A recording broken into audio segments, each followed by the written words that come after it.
ಎಲ್ರಿಗೂ ನಮಸ್ಕಾರ. ನನಗೆ ಮೇಡಮ್ನ ಸರ್ ನಿಲ್ಲಿಸ್ಬಿಟ್ಟು ಲಾಕ್ ಮಾಡಿದ್ದಾರೆ ಇಲ್ಲಿ.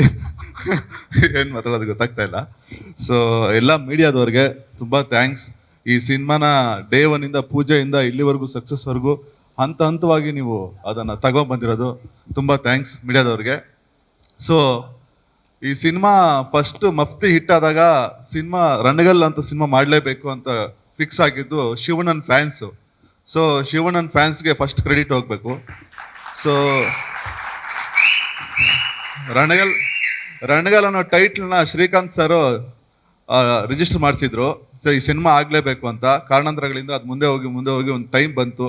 ಸೊ ಲೇಟಾಗಿ ಬಂದ್ರೂ ಸ್ವಲ್ಪ ಸೌಂಡಾಗೆ ಮಾಡ್ಕೊಂಡು ಬಂದಿದೆ. ಸೊ ಖುಷಿ ಆಗುತ್ತೆ. So once again thanks to Shivanna fans, media. So Shivanna, thank you very much for the opportunity. Madam thank you madam. ಕರೆದು ಮಫ್ತಿ ಹಿಟ್ ಆದಮೇಲೆ ಈ ಸಿನಿಮಾ ನೀವು ಮಾಡಲೇಬೇಕು ಅಂತ ಆವತ್ತೇ ಅಡ್ವಾನ್ಸ್ ಕೊಟ್ಟಿದ್ರು. ತುಂಬ ಖುಷಿ ಆಯಿತು. ಸೊ ಅಂದರೆ ದೊಡ್ಡ ಮನೆಯವ್ರು ಕರೆದು ಈ ಸಿನಿಮಾ ಮಾಡಬೇಕು ಅಂತ ಒಂದು ಹೊಸ ನಿರ್ದೇಶಕನಿಗೆ ಒಂದು ಆಪರ್ಚುನಿಟಿ ಕೊಡೋದು ಅದು ಅದೃಷ್ಟ. ಆ್ಯಂಡ್ ಶಿವಣ್ಣನ ಬಗ್ಗೆ ಆಮೇಲೆ ಮಾತಾಡ್ತೀನಿ. ಫಸ್ಟು ಈ ಕಾರ್ಯಕ್ರಮಕ್ಕೆ ನಮ್ಮ ರವಿ ಬಸೂರವರು ಬರೋಕ್ಕಾಗಲಿಲ್ಲ, ಯಾವುದೋ ಒಂದು ಮ್ಯೂಸಿಕ್ ಔಟ್ ತೆಗಿತಾ ಇದ್ದಾರೆ. ಸೊ ಅವರು ಒಂದು ಮ್ಯೂಸಿಕ್ಕು ಈ ಸಿನಿಮಾಗೆ ತುಂಬ ಸಪೋರ್ಟ್ ಮಾಡಿದೆ. ಮಫ್ತಿನೂ ಅಷ್ಟೇ ಒಂದು ಒಳ್ಳೆ ಮ್ಯೂಸಿಕ್ ಕೊಟ್ಟಿದ್ರು. ಸೊ ಅವ್ರಿಗೆ ಥ್ಯಾಂಕ್ಸ್ ಹೇಳ್ತೀನಿ. And my cameraman Naveen Kumar ಅವ್ರಿಗೆ ಈಚ್ ಆ್ಯಂಡ್ ಎವ್ರಿ ಫ್ರೇಮ್ ತುಂಬ ಅಂದರೆ ಅವ್ರದ್ದು ನಂದು ಹೆಂಗಿರುತ್ತೆ ಅಂದರೆ ಸೆಟ್ಟಲ್ಲಿ ಜಗಳ ಆಡ್ತಾ ಇರ್ತೀವಿ, ಒಂದು ಮೈಂಡ್ ಸೆಟ್ ಅಂಡರ್ಸ್ಟ್ಯಾಂಡಿಂಗ್ ಇರುತ್ತೆ. ಶಿವಣ್ಣಗೂ ಗೊತ್ತು ಆ ಹೀಟ್ ಕ್ಯಾರಿ ಆಗ್ತಾ ಇರುತ್ತೆ, ಬಟ್ ಔಟ್ಪುಟ್ ಅಷ್ಟೇ ಚೆನ್ನಾಗಿ ಕೊಡ್ತಾರೆ. Thank you Naveen sir. And my art director Guna sir ತುಂಬ ಚೆನ್ನಾಗಿ ಸೆಟ್ ಹಾಕಿಕೊಟ್ರು. ಇವತ್ತು ನಮ್ಮ ನಾಯಕಿ ನಟಿ ರುಕ್ಮಿಣಿ ವಸಂತ್ ಅವ್ರು ಬರೋಕ್ಕಾಗಲಿಲ್ಲ. ಅವ್ರಿಗೂ ನಮ್ಮ ಸಕ್ಸಸ್ ಮೀಟ್ ಕಡೆಯಿಂದ ಅವ್ರಿಗೂ ಧನ್ಯವಾದಗಳು ತಿಳಿಸ್ತೀನಿ. ಇಡೀ ಆರ್ಟಿಸ್ಟ್ಗಳಿಗೆ Avinash sir, Rahul Bose sir, Chhaya Singh madam, Shabir ಅವರು, Singa sir, Madhu sir and Pratap sir, Gopal Deshpande sir, ಇದರ ತುಂಬ ಜನ, ನಮ್ಮ ಶಬರಿ ಕಿಲ್ ಸರ್, ರುಕ್ಮಿಣಿ ಅವ್ರ ಮೇಡಮ್ ಬಗ್ಗೆ ಹೇಳಿದೆ. ಸೊ ಎಲ್ಲ ಆರ್ಟಿಸ್ಟ್ಗಳಿಗೆ ತುಂಬ ಖುಷಿ ಆಗುತ್ತೆ. ಆ್ಯಂಡ್ ನೆಕ್ಸ್ಟ್ ಶ್ರೀಕಾಂತ್ ಸರು ಪ್ರತಿ ಸಲ ಈ ಸಿನಿಮಾ ಆಗಬೇಕು ಅಂತ ತುಂಬ ಫೋನ್ ಕಾಲ್ ಮೇಲೆ ಮಾತಾಡಿ ನಾನು ಮಾಡಬೇಕು ಅಂತ ಕೂತಿದ್ರು. ಬಟ್ ಶಿವಣ್ಣ ಬಿಟ್ಟಿಲ್ಲ ಶ್ರೀಕಾಂತ್ ಸರ್ಗೆ, ಇಲ್ಲಮ್ಮ ನಾನು ಮಾಡಬೇಕು ಅಂತ. And Sudhi sir, Nagi sir, Kumar sir, ತುಂಬ ಜನ ಸಪೋರ್ಟ್ ಇತ್ತು ಬ್ಯಾಕ್ ಎಂಡಲ್ಲಿ. ಇಲ್ಲ ಸಿನಿಮಾ ಚೆನ್ನಾಗಾಗುತ್ತೆ ಅಂತ. Jagadish sir, thank you very much ಈ ಸಿನಿಮಾ ಡಿಸ್ಟ್ರಿಬ್ಯೂಟ್ ಮಾಡಿದ್ದಕ್ಕೆ.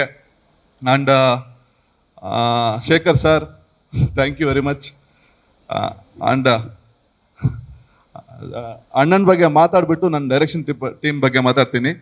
ಸೊ ಅಣ್ಣ, ಸೊ ಎಲ್ಲರೂ ಭೈರತಿ ರಣಗಲ್ನ ಇಷ್ಟೊಂದು ಇಷ್ಟಪಟ್ಟಿದ್ದೀರಾ. ಸೊ ಮೋರ್ ದ್ಯಾನ್ ರೈಟಿಂಗ್, ಒಂದು ಪಾತ್ರ ಬರೆದ್ರೆ ಅದಕ್ಕೆ ತೂಕ ಬರೋದು ಅದನ್ನು ಯಾರು ಮಾಡ್ತಾರೆ ಅಂತ.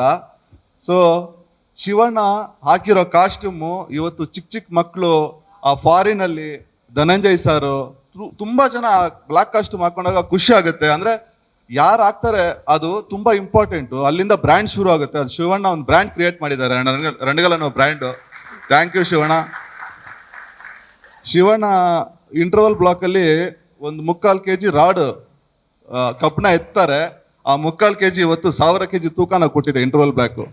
ಸೊ ಖುಷಿ ಆಗುತ್ತೆ. ಆ ಕಣ್ಣಲ್ಲಿ ಪವರು, ಕೂತಿರೋ ಚೇರು, ಎಲ್ಲದಕ್ಕೂ ಒಂದು ವ್ಯಾಲ್ಯೂ ಬರುತ್ತೆ. ಯಾವತ್ತು ಯಾರು ಮಾಡ್ತಾರೆ ಅನ್ನೋದು ಇಂಪಾರ್ಟೆಂಟು. ಆ ಪಾತ್ರನ ಶಿವಣ್ಣ ಅದನ್ನ ತುಂಬ ಚೆನ್ನಾಗಿ ನಿಭಾಯಿಸಿದ್ದಾರೆ. ಈ ಆಪರ್ಚುನಿಟಿ ಕೊಟ್ಟಿದ್ದಕ್ಕೆ. ಮತ್ತೆ ಹೊಸ ನಿರ್ದೇಶಕ, ಆ ಶಿವಣ್ಣನ ಗ್ರೇಟ್ನೆಸ್ ಏನಂದ್ರೆ ಯಾರು ಅವ್ನು ಹೊಸಬಾನ ಅಳಬಾನ ಏನೂ ಕೇಳಲ್ಲ. ಅವನೇನೋ ಒಂದು ಎಕ್ಸ್ಪೆಕ್ಟ್ ಮಾಡ್ತಾ ಇದ್ದಾನೆ, ಅದನ್ನು ಕೊಡಬೇಕು. ಆ ಸ್ಪಾಟಲ್ಲಿ ಸ್ವಲ್ಪ ಹೀಟಲ್ಲಿ ಏನೋ ಒಂದು ಅಂದ್ಬಿಟ್ರು ಇಮಿಡಿಯೇಟ್ ಆಗಿ ಅದನ್ನ 10 ಸೆಕೆಂಡಲ್ಲಿ ಮರೆದ್ಬಿಟ್ಟು ಇಲ್ಲ ಅವನೇನೋ ಎಕ್ಸ್ಪೆಕ್ಟ್ ಮಾಡ್ತಾ ಇದ್ದಾನೆ, ಅದನ್ನ ಅವ್ನು ಕೊಡಬೇಕು, ನ್ಯಾಯ ಒದಗಿಸ್ಬೇಕು ಅಂತ ಒದ್ದಾಡ್ತಾರೆ. Thank you Shivanna. ಒಂದು ಹಕ್ ಮಾಡ್ಕೋತೀನಿ ಅದಕ್ಕೆ. ಇವತ್ತು ಇಷ್ಟು ಪಾತ್ರ ಹೆಸರು ಬರೋಕ್ಕೆ ಒನ್ ಅಂಡ್ ಓನ್ಲಿ ಶಿವಣ್ಣ ಕಾರಣ. Thank you very much Shivanna.